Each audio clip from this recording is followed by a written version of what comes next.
Year ending 1979. A look back at the past 12 months with Bill Wallis, David Tate, Sheila Steafel, and Chris Emmett.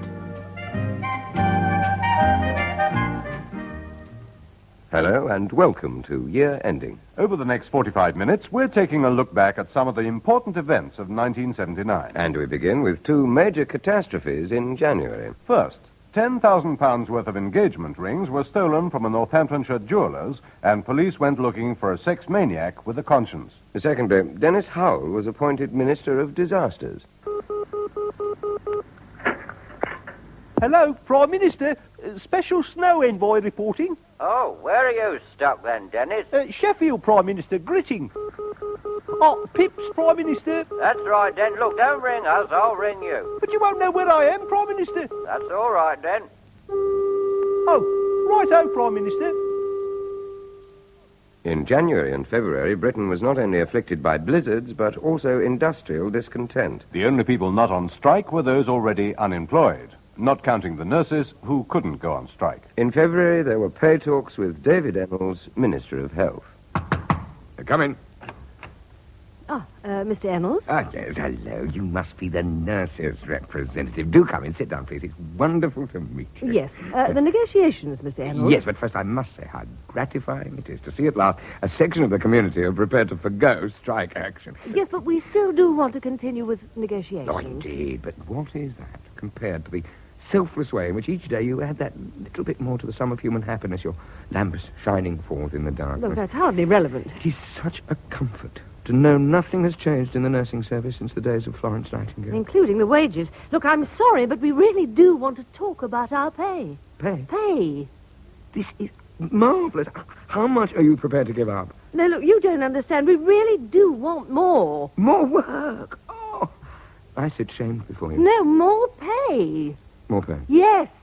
But you're not going to strike. Well, no. Well, I'm sorry, but there's just nothing in the kitty. But you're taking advantage of us. No money now, perhaps, but we are prepared to offer a pay comparability study with the Red Cross and St. John's Ambulance Brigade. Oh, thank you very much. Bye. Just a minute. They're volunteers. Bye. Not long afterwards, Mr. Ennals had to go into hospital, where he found it very hard to believe that the best treatment for a blood clot in the leg was an enema every half hour. Meanwhile, reports in the papers that it cost £112 a week to run a Jaguar XJ6 were denied by British Leyland. They said they'd never heard of one running that long.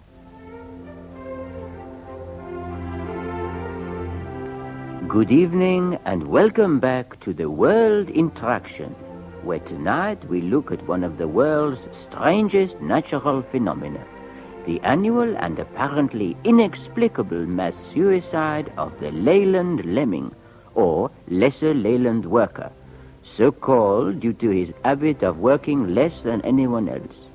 Tonight we are privileged to be able to overhear the fascinating but fatal annual negotiation ritual.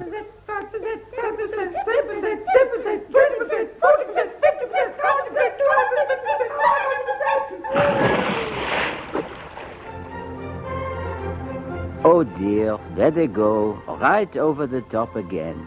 They never learn, for these rodents have not only themselves to fear, but must also escape the clutches of such wily predators as the seldom spotted Michael Edwards, who, with his cunning natural camouflage as Leyland chairman, entices them into his redundancy plan, or, as it is called, the sack. The little Leyland worker is particularly vulnerable when he leaves the natural cover of his car factory to go foraging for higher pay.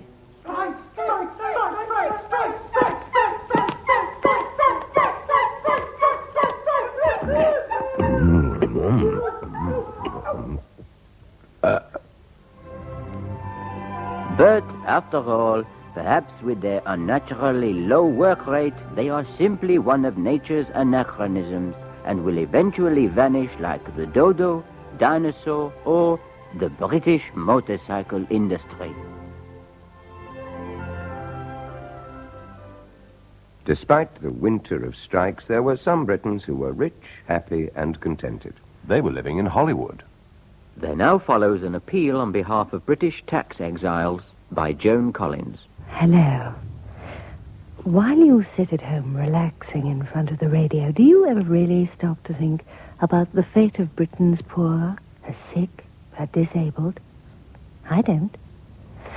I'm living in Hollywood with a small band of British tax exiles, musicians like the Bee Gees, singers like Lindsay DePaul, and Scotsmen like Rod Stewart, many of whom are forced to sit for hours in damp, unfurnished swimming pools, thinking of how much we're missed by Britain. You see, the British tax system paralyzes people with initiative, people with drive, people with talent, and even people like us with too much money. Just think, even a small tax cut would bring the stars flooding back from the USA.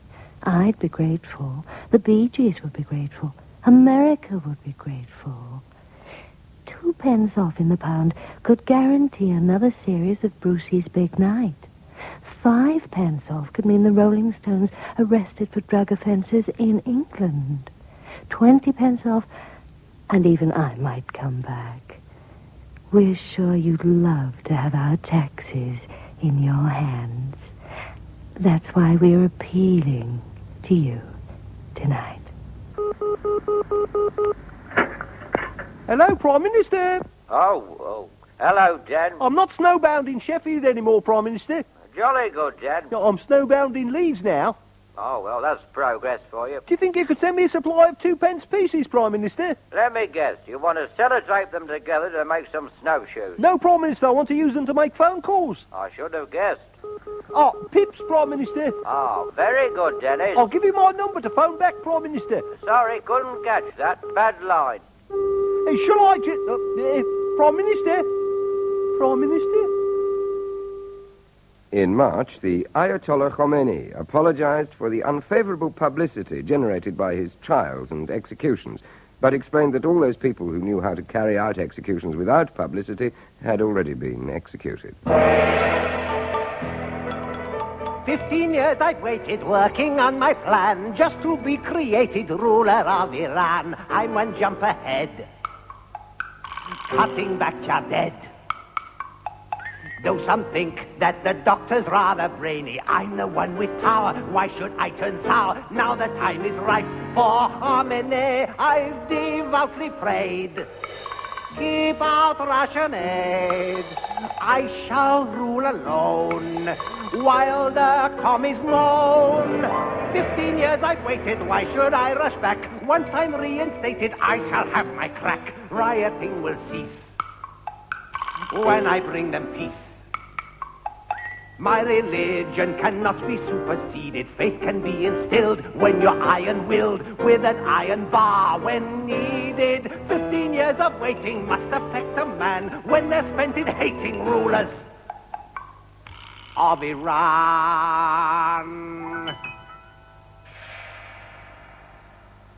Also in March, Margaret Thatcher revealed that she carried a card permitting parts of her anatomy to be used for transplants. Tony Benn said that he would like her guts for garters. Meanwhile, Dr. Christian Barnard hoped to transplant the heart of a black African into a white South African, and added that he expected to end up with an arrogant bigot with a wonderful sense of rhythm. Also in South Africa, the Muldergate scandal.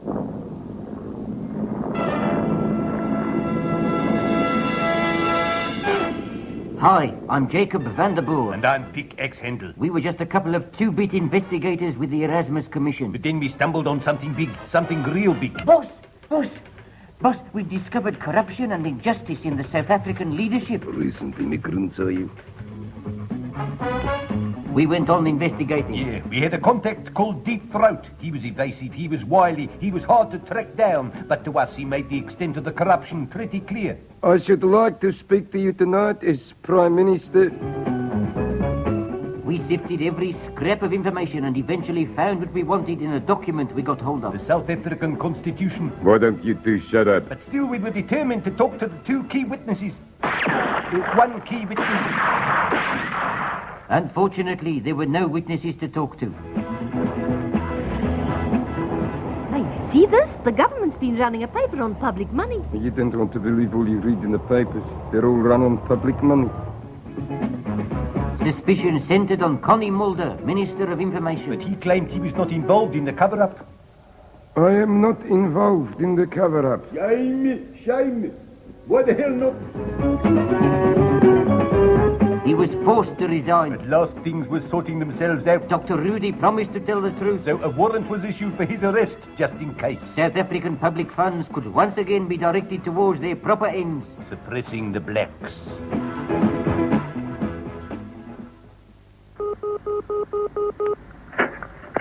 Hello, Prime Minister. I think last time I rang you, we were cut off. No, just you, Dan. Oh, well, I'm in Newcastle now, Prime Minister. You'll make Edinburgh by Easter, Dan. Oh, right, Prime Minister. So would you like me to do some campaigning on devolution? Oh, no, Dennis. No. Just deal with the snow where you are. But there isn't any where I am, Prime Minister. There isn't any? No, Prime Minister. I'm in the phone books. Look, Dennis, stop playing at Doctor Who and do something useful. Right, Prime Minister. Oh, Pips, Prime Minister. That's right, Dan. Now stop phoning me and start clearing some snow. I can't, Prime Minister. Why not, Dan? I'm snowed up inside this phone box. And staying with March, An author who suggested that Queen Victoria had secretly married and had a child by one of her Scottish servants found evidence that the man was living off Balmoral yearnings. Prince Charles was enjoying himself in the Navy. Hello, Charles here. Cheers. I've been asked by the Admiralty Johnnies to explain the new career opportunities offered by the Royal Navy, and jolly good ones they sound, too. You see, they're a bit short of chaps, and if you join up, you'd become part of the small but dedicated team who keep the British flag flying from palm trees the world over. For example, as a chief petty deck chair attendant, you'd enjoy the glamour of your own tropical kit and water wings, the luxury of government-issue suntan lotion, plus the coveted responsibility of turning the captain over when he's done. If you reckon you'd cope with the challenge of handling the Navy's latest equipment and inflating airbeds without a foot pump, and you've got 3 O-levels, a degree, or can at least throw a frisbee straight, then the Navy would like to hear from you, especially if you've got initiative. It's the devil's own job trying to find ice out here. Just fill in the coupon in your newspaper and send it. Better still, phone the Navy Careers Office and they'll come and collect it. Come and learn a trade the Navy way. Jolly good show. Down the hatch. Wherever that may be.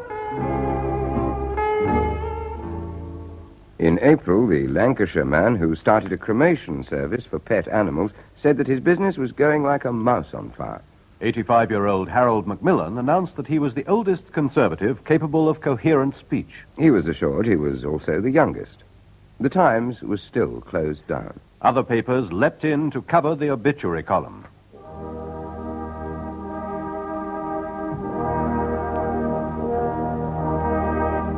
Yes, all this week it's dead, dead, dead in your super sensational Sun. And we start off with a fond farewell to General Charles Dudley Dalterton, retired, who yesterday retired for good. The Sun says, Cheerio, Charlie. As Eton-educated CDD shuffles off to meet his maker.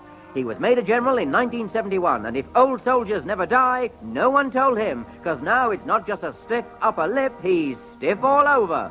Mourned by family and friends alike, dead as a doornail, Dudley is off to the Golden Gate, where the Sun says, Let him off lightly, Pete. But whether it's heaven or hellfire, never mind, because wherever he goes, at least there he won't be able to read The Sun.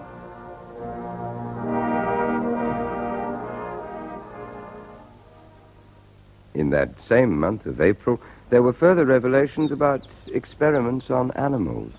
Udders grafted on the neck, electrodes in the brain. Animal experiments do not involve great pain.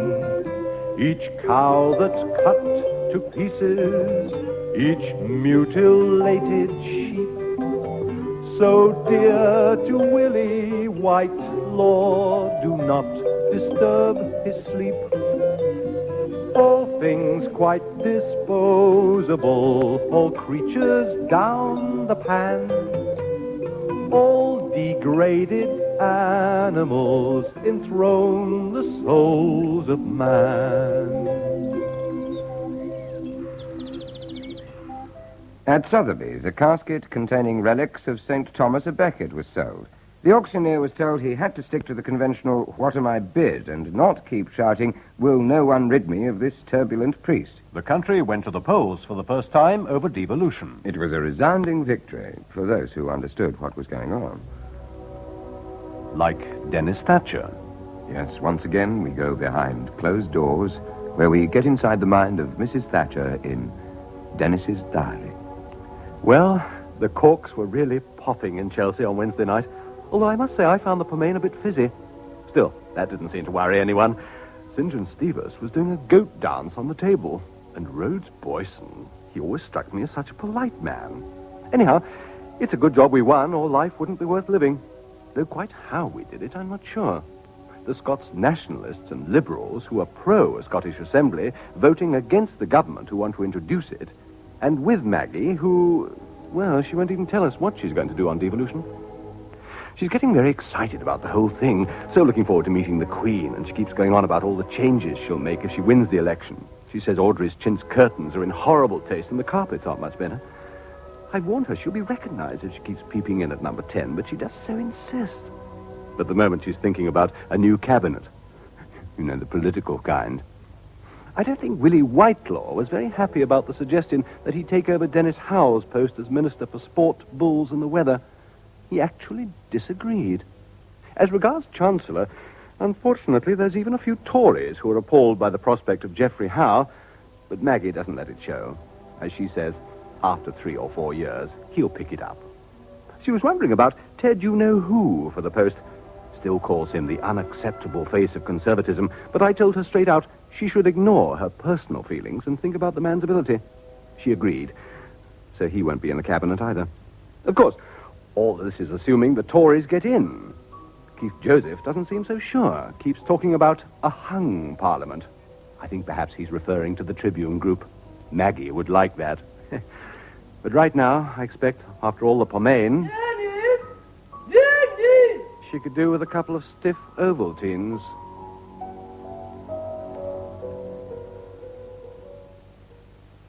In July, the silent movie actress Mary Pickford died after spending the last years of her life as a recluse.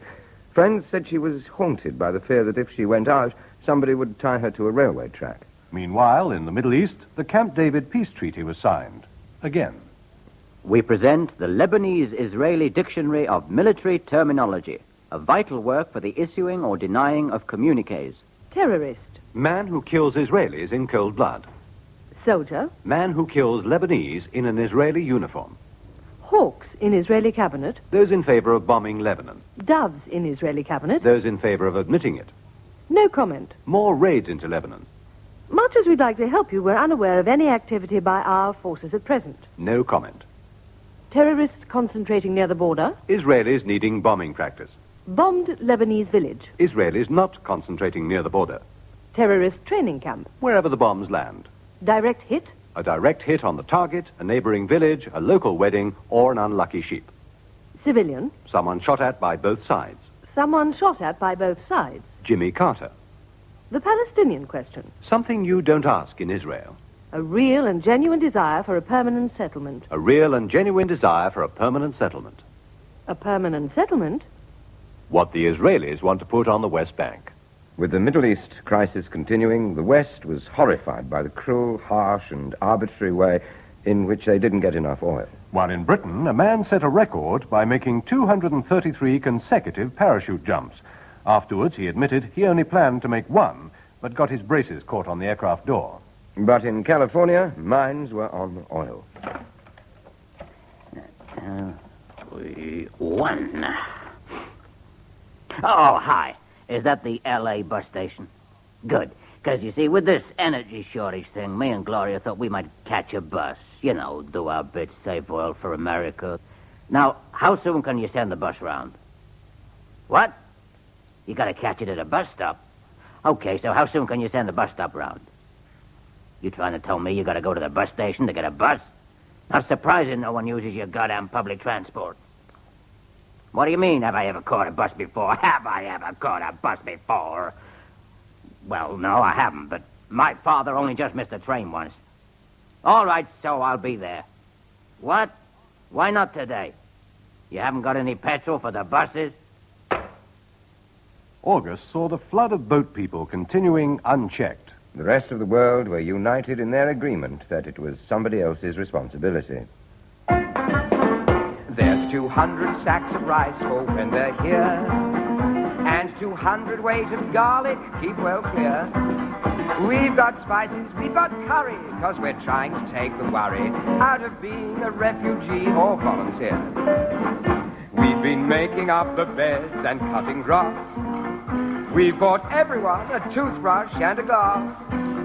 So if you're from the Sibonga, you won't suffer any longer as a refugee or upper middle class. And I'm very glad we tried to do our best when the government's politically pressed. But there's others on the breadline who will never make a headline, and all sorts of them is carefully suppressed. Yes, there's others on the breadline who will never make a headline, 'cause they're not the ones in fashion in the West. August in Rhodesia saw the whites agreeing to limited black rule, the blacks limited to ruling outside Rhodesia. Eventually, though, there were elections, and various independent observers reported back to the House of Lords. You know, one noble lord has suggested that in the election that brought Bishop Moser to power, he saw examples of bribery and corruption. Well, I didn't. Not a sausage. I think the Rhodesian elections were as fair as they could be in the circumstances, them being in Rhodesia. For me, it was a moving sight when, on election day, at a tiny voting station deep in the bush, I looked up to see a huge procession of men and women, unruly, primitive, disorganized, but coming of their own free will towards the polling booths. The international observers had arrived. But as the afternoon wore on and the duty-free whiskey wore off, all these native Johnnies started flocking out of the bush. They had come to vote. And as that great black tide of humanity advanced towards us, I was proud of the legacy of the British Empire, and I thought of Khartoum and Rorke's Drift and Clive and General Gordon, and I started shooting at them. But after that misunderstanding was sorted out, they indeed voted. And they voted to get rid of the guerrillas. They voted to get rid of the Russian interference. They voted to get rid of the army bayonets stuck in their ribs until they voted. But I can say with confidence as an independent observer, I saw not one example of electoral corruption. And it was the same on the BBC. But in California, minds were still on oil. The bus station. At last. You mean you folks walked here? Yeah. You mean like with your feet? Yeah. Jeez, what happened? The lawnmower ran out of fuel about 100 yards back. In September, a circus elephant went out of control at a performance attended by Princess Anne. A spokesman for the circus said the big ears and long nose were the most frightening thing. Especially for the elephant. Princess Margaret went to America to launch a campaign to save the Covent Garden Opera House and got off to a good start when a firm donated 2 sopranos. Unfortunately, she made some rather indiscreet observations. What'd she say? She's talking about the Irish. The Irish? Yeah, she said the Irish like figs. Well, I like figs. Well, then that's not unreasonable. What's she saying now? She said they're stacking bar stools. Keep the place tidy, I guess. Yes, right. She's talking about Mr. Lynch now. Yeah? Yeah, apparently he does bird impersonations. Really? Yeah, she said something about him having the clucking mastered. Oh, interesting people, these royals. Yeah. Full of information. We ought to invite her around to our bridge party. Yeah. Trouble is, we'd have to invite all those goddamn Irish pigs. Meanwhile, from coast to coast... NBC presents David Frost in Conversation. This week, David's guest is Dr. Henry Kissinger. This is a shortened version of a program not yet broadcast. Hello, good evening, and welcome, Dr. Kissinger. Good evening, Dave. I want to ask you straight away about your controversial policy in the theatre. Well, I think you've got a goddamn interesting question. Well, let's put it this way. Now, what on earth did you feel when you reached the stage in the end? Good evening, David. So what did Richard Nixon have to do or say about all this? You sniveling little two-faced English jerk, you might have said. So you didn't have a hand in the end. Good evening, Dr. Kissinger. Good evening, David. No way, I'm going. So do you find conversations like this great?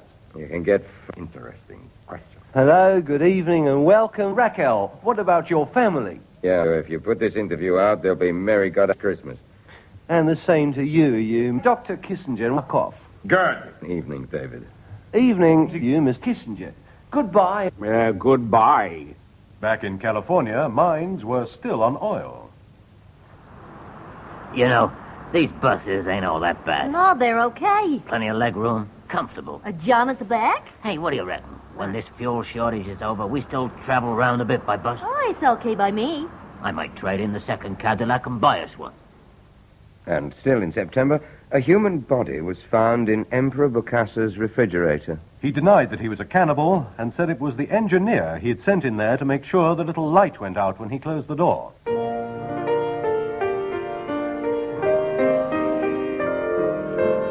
Poor Monsieur Giscard d'Estaing, Bokassa and his gang must give you palpitations. Though you know of murdered kids, diplomacy forbids that you break off relations. While such killings you deplore, what really matters more is property connections.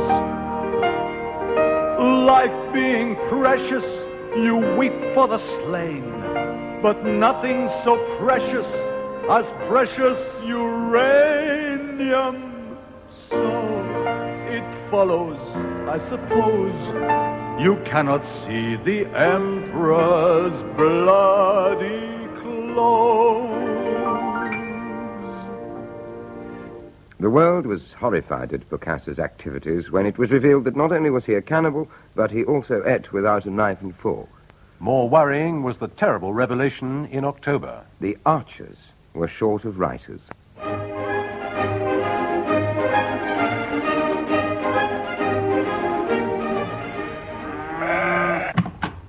Yeah, Lord, me old,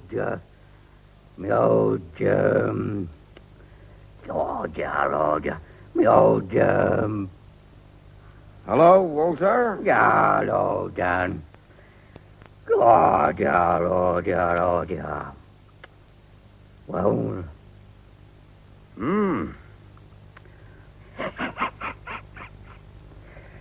Georgia. Walter? Yes?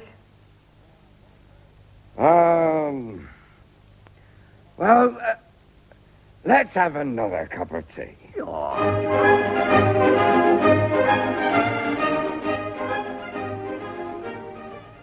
The year's birthdays included the Star, a year old in November. Yes, it's a happy first birthday for the Daily Star. This week with a world-exclusive story about how the Daily Star is a year old. The Daily Star, now with over 1 million readers, and this week with a shock report that over 1 million people in Britain are mentally subnormal. The Daily Star, not just the news, in fact, no news at all. The Daily Star, the only paper with 10 pages of sport, the only paper with only 11 pages. The Daily Star, on page 1, a sexy see-through naughty-nighty offer. On page 2, a serious response to poverty in Britain with a 5 pence off sexy see-through naughty-nighty offer. And on page 3, an in-depth expose of mail-order exploiters selling cheap, nasty nighties. The Daily Star. We asked the people in the street what they thought of it. Well, it's very absorbent. I never knew there was so little in it. Well, the Star, yeah, well, you know, I reckon, well, I'm the editor. The Daily Star, the paper that's brought you more news than the Times over the past year. Don't you wish you were better informed and hadn't bought the Daily Star at 8p, still Britain's cheapest journalism? Still in Britain, the government admitted that an actor's voice had been substituted for Churchill's during the war. The German government claimed this invalidated the result and demanded a replay. Meanwhile, there was great sadness over the police dog, which fell to its death from the top of a building. Its handler said he was just training it to go in the gutter when it fell off the edge. While in Britain's prisons, there were accusations that drugs were used to control prisoners. Hush, my prisoner, poor little fuck. Nice water knows it's time for your drug. I've a surprise to silence your screams. Just close your eyes. Good night and sweet dreams. Hush, my prisoner, stretched on the floor. I'll clean the needle. You have a snore.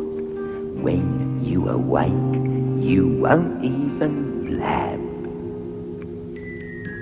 All it will take is one extra jab. Still in November, the government realized that the work of some civil servants had gone unrecognized for years. Such as Anthony Blunt's. Britain, 1960. The Cold War was hot when suddenly incredible revelations stagger British intelligence and also the security service. You know? Oh, you mean old, MI5? Yeah. Well, incredible as this may sound. Yes? He's not working for the Russians. Good God. Yeah. Extensive investigations were made, and at last MI5 came up with a foolproof plan to trap the infiltrators. Right. Now, could all you chaps who are Russian spies please put up your hands? Good. Looks like we're in the clear. But the investigations progressed, the possibilities narrowed, the suspects were isolated. At last, British Security Service discovered the leader of the Russians, Nikita Khrushchev. But others were suspect. You know, I think Philby, Burgess and McLean are a weak link in the organization. Why do you say that? Well, for a start, they've defected to Moscow. Further startling facts were revealed when Sir Anthony Blunt came under scrutiny, and at last he was forced to confess he hadn't been to Eton, but he was a spy. Action was swift. I'm afraid we're going to have to do it. Yes, we're going to have to give him a knighthood. And so 4 traitors were discovered, and evidence emerged of a huge conspiracy at the heart of British society to keep quiet about it. The government tried to complete the picture, and late in 1979 they stumbled on the evidence they'd been looking for when someone saw a repeat of Tinker Tailor Soldier Spy. The news became public. Do you realize that Sir Anthony Blunt is a spy? Uh-huh. Well, that means Britain will be faced with an immense political crisis. Yes? Who will be the next keeper of the Queen's pictures?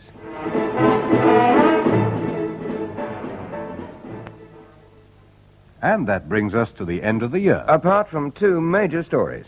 First, there was the drunken, middle-aged, one-legged man acquitted of raping a 17-stone virgin in a van outside an abattoir who said he thought they both got carried away by the romance of it all. Secondly, Margaret Thatcher was elected. Tonight, Radio 4 Theatre tells the story of how upper-class MP Maggie Doolittle rose to be a humble Prime Minister, thanks to the lessons of Professor Saatchi.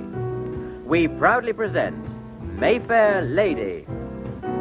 Maggie, what's the key to number 10? Maggie, can she do it once again? Maggie, what a great comedian. Maggie wants to move to number 10. Hello, what I want to talk to you about is... What's an incredible curiosity, Professor? Yes, Keith, those hats really crack me up. And the accent, so uncommonly snooty, I can hardly make out what she's saying. She said she's against hanging trade unionists, at least if the strike's official. Incredible. What extremism. Could you introduce us? Of course. Maggie! Hello, kindly take a seat. I am talk promoters, never mind the voters. I can't countenance defeat. Get me up to number 10. You know something, Sir Keith? Give me a year and I could make her Prime Minister. Never. Didn't I tell you that public relations could make Anthony Wedgwood Ben human? Yes? Well, you win some, you lose some, but I still bet I could make her Prime Minister. All right. A year's subscription to the Tory party. You're on. Time passed, and Maggie proved a keen student of Professor Sarchi and his American public relations expert.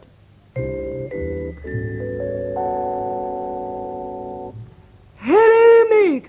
How's the pigeons? You going down the boozer for a quick one? Eh? Hello, mate. How's the pigeons? You All right. That's enough of factory visits for today. Now it's time to practice denying you're an extremist. But I'm not an extremist. Not bad, not bad. But let's try it without the cloth cap. Yeah, and Maggie, baby, you ought to believe in what you're saying. But failing that, just try to keep a straight face. Okay, now, come on now. I should like to make it clear that I am Hold it. The expression's wrong, don't you reckon? Yeah. Look, there's the public out there, the people you represent. So, well, try and make your mind a blank. Yeah, pretend you're Sir Geoffrey Howe, okay? I should like... No, hold it. Posture, Mrs. D, posture. It looks as if you got your fingers crossed. Oh, you have got your fingers crossed. No, not like that, either. Hands crossed on lap, palms open. Oh, lovely. Okay, now, just look a little more human. Oh, but I am. I've had enough of this charade. All this rotten fake play acting. I've had enough. Is that all right? Splendid. Yes, let's just try that grand entrance once more. Cha, how's your plates of meat? What, you've had the sack, love? How's your mother's back, love? Don't that baby look a treat? Oh, get me into number 10. Maggie was almost ready, but Professor Sarchi decided to polish her up with some advice from a professional actor. Evening all. Champagne Harold is my name. Join the party, play the game. People wonder why a PM smirks, but I know bribery from legal perks. If you want to point the blame, Champagne Harold's not the name. Drink up while the bubbly's flowing, 'cause champagne helps to oil the works. I said to Eric Miller, and I've said it all before, if Marcia were to listen for once, she'd probably agree. I said it isn't what you know, 'cause who you know counts more. So get it right and thank your lucky stars that you know me. Oh, Champagne Harold is my name. You ask Kagan, he's the same. All that bubbly was a big surprise. And once I'd counted it, I shut my eyes, David. When they find a man to blame, Champagne Harold's not the name. Since I found out who my friends were, it's got more lonely at the top.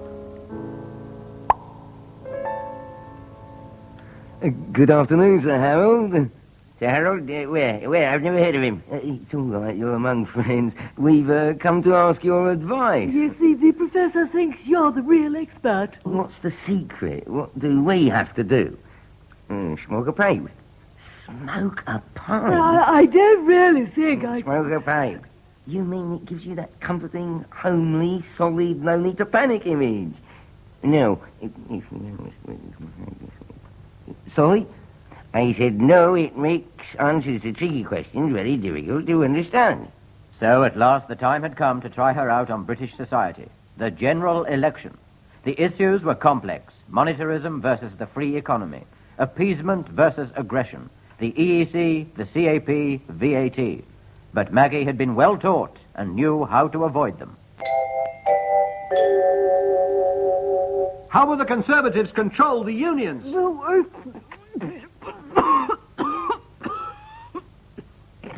The pipe never really caught on. Professor Sarchi had to look for something else.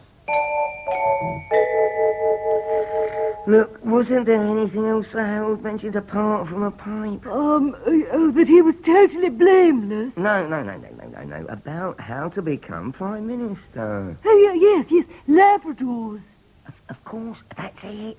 Something dumb and cuddly. Well, I've already got Dennis. No, a dog. I don't like dogs. We'll think of something. Right, Mrs. Thatcher, can you lift up the calf? A little higher, please. A little higher. Great. Now a quote. And the calf. Maggie was an even greater success with her own party. Margaret, what do you think about economics? Are you a Keynesian? Yes, or a free trader. What do you believe in? Me? Oh, monetarism. Oh, fancy such language. I don't see what's wrong with it. No, sometimes I'm a bit of a monetarist myself. Really now? Oh, me too, though. Monetarism's a good idea. Isn't it a good idea? Monetarism? Monetarism? You think it's all right? Yes. Monetarism. Monetarism. Yes. Monetarism. Meanwhile, in a lonely kitchen in Southwest 1, a sad figure tearfully sweeps the floor. What can poor Dennis do but sing to himself? I'm following in Maggie's footsteps. I'm swallowing my manly pride. But who can laugh with a better heart? Who gives more love to a Parisian calf? She's never liked the country, and she does like scoring goals. So Downing Street would be discreet and a place where I could park the Rolls. Well, I must admit, Professor, you've done a great job. Her clothes are more modern, her voice is softer, her policy is... what is her policy? Well, you see, I've succeeded there as well. Yes, and it all seems so spontaneous. Do I win, Sir King? You do indeed, Professor. There she is, reasonable, approachable, the heart of moderation. Yes. But, Professor, has she really changed? Not bloody likely. Maggie, who'd have thought it, how we thought it, now she's got power. We give the world to see our dear old Maggie. C-H-A-T-C-H-E, our people ready for her, who'll adore her. Now she's got power. Through any dark sky, sunlight appears, but now we'll have to wait 5 years. Through any dark sky, sunlight appears, but now we'll have to wait. Yes, now we'll have to wait. We all will have to wait 5 years. You know, it's strange, Sir Keith, to see this woman that you've created, this woman that you alone have made actually Prime Minister. It's just like that legend. You mean Pygmalion? No, I was thinking of Frankenstein.